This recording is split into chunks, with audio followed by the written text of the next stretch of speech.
ఆచి చికెన్ మసాలా. ఏపీలో ఎస్ఐఆర్ ప్రక్రియకు నేడు ఆఖరి రోజు. ఓటర్ల జాబితా ప్రత్యేక సమగ్ర సవరణలో వివరాలు నింపిన ఎన్యూమరేషన్ పత్రాలను బీఎల్ఓలకు తిరిగివ్వడానికి ఈ రోజే చివరి రోజు. అయితే ఎన్యూమరేషన్ పత్రాల స్వీకరణ డిజిటలైజేషన్ కోసం మరో 10 రోజుల పాటు గడువు పొడిగించాలని కోరుతూ రాష్ట ప్రధాన ఎన్నికల అధికారి వివేక్ యాదవ్ కేంద్ర ఎన్నికల సంఘానికి లేఖ రాశారు.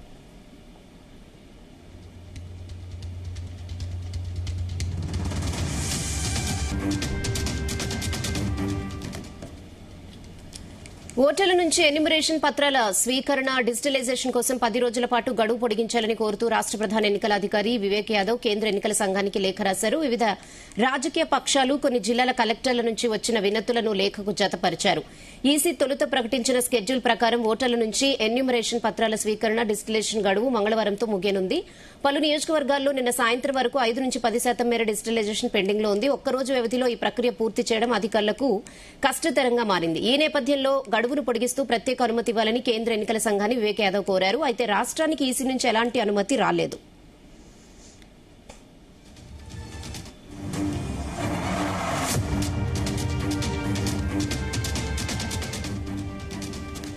ఓటర్లు తమ డీటెయిల్స్ ను నింపిన ఎన్యూమరేషన్ పత్రాలను బీఎల్ఓలకు సమర్పించడానికి మంగళవారమే చివరి రోజు. ఇప్పటికీ ఎన్యూమరేషన్ పత్రాలు బీఎల్ఓలకు ఇవ్వకపోతే ఏమాత్రం అలక్ష్యం చేయకుండా వెంటనే సమర్పించాలని బీఎల్ఓలు కోరుతున్నారు. లేకపోతే జూలై 21న విడుదలయ్యే ముసాయిదా జదని ఓటు హక్కు కోల్పోయే ముప్పుందని స్పష్టం చేశారు.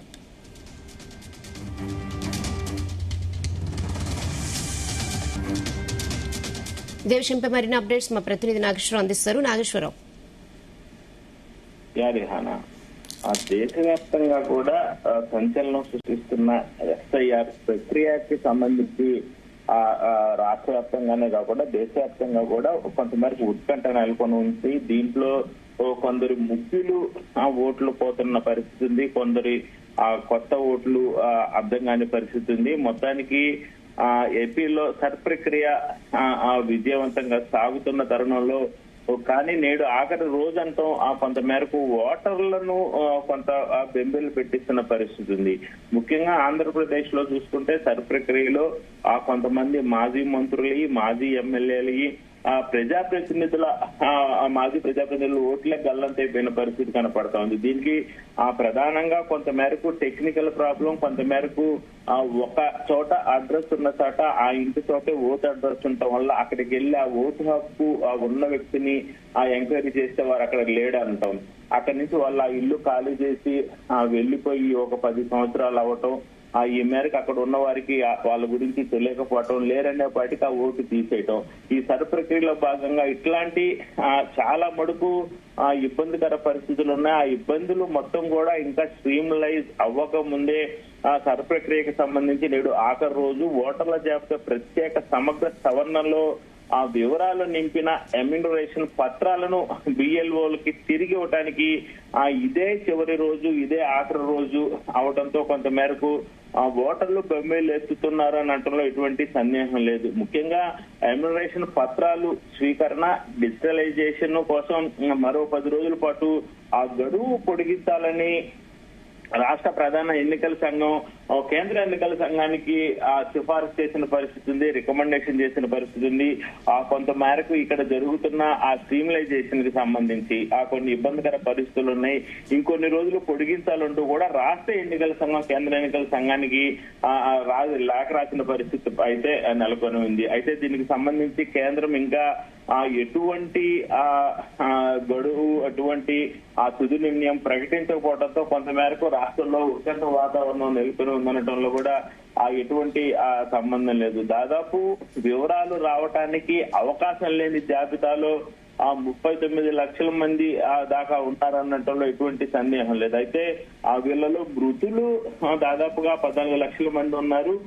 మొత్తంగా డిజిటలైజేషన్ పూర్తి ఇప్పటిదాకా అయిన వాళ్ళల్లో దాదాపు 3 కోట్ల చిల్లర దాకా ఉన్నట్లు తెలుస్తా ఉన్న పరిస్థితి అయితే ఉంది. ముఖ్యంగా ఓటర్ల జాబితా ప్రత్యేక సవరణ వివరాలు మొత్తం కూడా డిజిటలైజేషన్ కోసం ఇంకా 10 రోజులు గడువు కొట్టిన పరిస్థితి ఉంది. డిజిటలైజేషన్ కోసం ప్రతి ఇంటికి కూడా భారీగా అధికారులను పెట్టి, ప్రైవేటు వ్యక్తులను పెట్టి, కాంట్రాక్ట్ బేస్డ్ మీద వ్యక్తులను పెట్టి ప్రభుత్వం పెద్ద ఎత్తున కూడా ఆ సరుకు సంబంధించిన ఆ వివరాలు సేకరణలో నిమగ్నమైంది. దీని చాలా కష్టతరమైన ఆ పనైనా సరే ఆ విజయవంతంగా నిర్వహిస్తున్న పరిస్థితి అయితే నెలకొనింది. దాదాపుగా ఇప్పటికే ఆ సర్ ప్రక్రియకు సంబంధించి ప్రభుత్వ అధికారులు ప్రతిరోజు కూడా దీనికి సంబంధించి పెద్ద ఎత్తున సమావేశాలు, సభలు, దాదాపుగా అధికారులతో నిత్యం కూడా ప్రతిరోజు కూడా ఆ సర్ ప్రక్రియ గురించి ఎక్కడ దాకా వచ్చింది, ఎలా జరుగుతుంది, ఎక్కడెక్కడ ఎటువంటి ఇబ్బందులు ఉన్నాయంటూ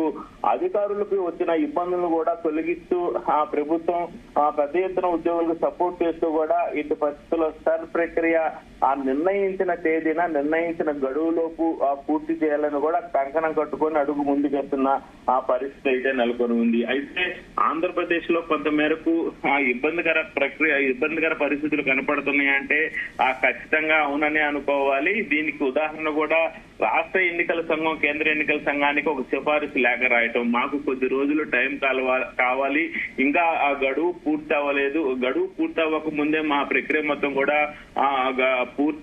గడువు పూర్తి కావాలి అనుకున్న సమయానికి గడువు చేరుకోలేకపోతున్నాం, కొన్ని పత్రాలు స్వీకరణ, కొంత ఆ డిజిటలైజేషన్, కొంత ఎంక్వైరీ ఇంకా మిగిలి ఉంది కాబట్టి ఇంకొక 10 రోజులు గడువు పొడిగించాలంటూ కూడా అడిగిన సందర్భం. అయితే వివిధ రాజకీయ పక్షాలు, జిల్లాల కలెక్టర్ల నుంచి వచ్చిన వినతి పత్రాలు, ప్రజల నుంచి వచ్చిన కొంత మేరకు వినతి పత్రాలు మొత్తంగా చూసుకుంటే ఈసీ తొలిత ప్రకటించిన షెడ్యూల్ ప్రకారం ఓటర్ల నుంచి ఎమ్యూనరేషన్ పత్రాల స్వీకరణ, డిజిటలైజేషన్ గడువు నేటితో ముగియనుంది. అయితే నేటితో ముగియనున్న ఈ యొక్క ప్రక్రియకు సంబంధించి అధికారులు తలలు పట్టుకుంటున్న పరిస్థితి ఉంది. ఇంకా కొంత భాగం పెండింగ్ ఉన్న పరిస్థితి ఉంది, కొంతమంది ప్రజలకు చేరుకోవాల్సిన పరిస్థితి ఉంది.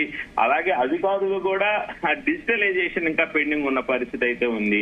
ఆ నియోజకవర్గాల్లో దాదాపుగా నిన్న సాయంత్రం నుంచి 10% మేరకు డిజిటలైజేషన్ పెండింగ్ లో ఉండటం, ఒక రోజు వ్యవధిలో ఈ ప్రక్రియ పూర్తి చేయటం అధికారులకి కష్టతరంగా ఉంది. అసాధ్యమైన పని కూడా అవటంతో కేంద్రం కేంద్ర ఎన్నికల సంఘం ఏం ఆదేశాలు ఇస్తుందా అనే దానికోసం ఆ రాష్ట్రంలో ఉత్కంఠ నెలకొని ఉందనటంలో కూడా ఎటువంటి సందేహం లేదు. ముఖ్యంగా గడువును పొడిగిస్తూ ప్రత్యేక అనుమతి కోరిన పక్షంలో ఆ రాష్ట్రానికి ఈసీ నుంచి ఎలాంటి అనుమతి రాలేదు అన్నది మనకు కొంచెం రాష్ట్ర ఎన్నికల సంఘాన్ని కానీ రాష్ట్ర ప్రభుత్వం కానీ కొంత మేరకు ఉత్కంఠంలో నెలకొని ఉన్న ఆ పరిస్థితి అయితే ఎమ్యూనరైజేషన్ పత్రాలు బిఎల్ఓలకి ఇవ్వకపోతే ఏమాత్రం అలక్ష్యం చేసుకున్నా వెంటనే సమర్పించాలని కూడా బిఎల్ఓలు కోరుతున్న పరిస్థితి ఉంది. ముఖ్యంగా జూలై 21న విడుదలయ్యే ముసాయిదా జాబితాలో పేరు ఉంటదని, ఓటు హక్కు కోల్పోయే ముప్పు ఉంటదని ఇటుపక్క ప్రజలు భయపడుతున్న పరిస్థితి ఉంది, రాష్ట్ర ప్రభుత్వం భయపడుతున్న పరిస్థితి ఉంది. ఎన్నికల సంఘం దీనికి సంబంధించి ఏం చేయాలని తలల పట్టుకున్న పరిస్థితి అయితే ఉంది. ముఖ్యంగా జూలై 21 విడుదలయ్యే ముసాయిదా జాబితాలో తమ పేరు ఉండకపోతే తమ పరిస్థితి ఏందంటూ కూడా ఆ ఓటు హక్కు మిస్ అయిన వారు గొగ్గోలు పెట్టుకుంటున్న పరిస్థితి అయితే ఆంధ్రప్రదేశ్ లో నెలకొని ఉంది. Okay Nageswararao, thanks for the updates.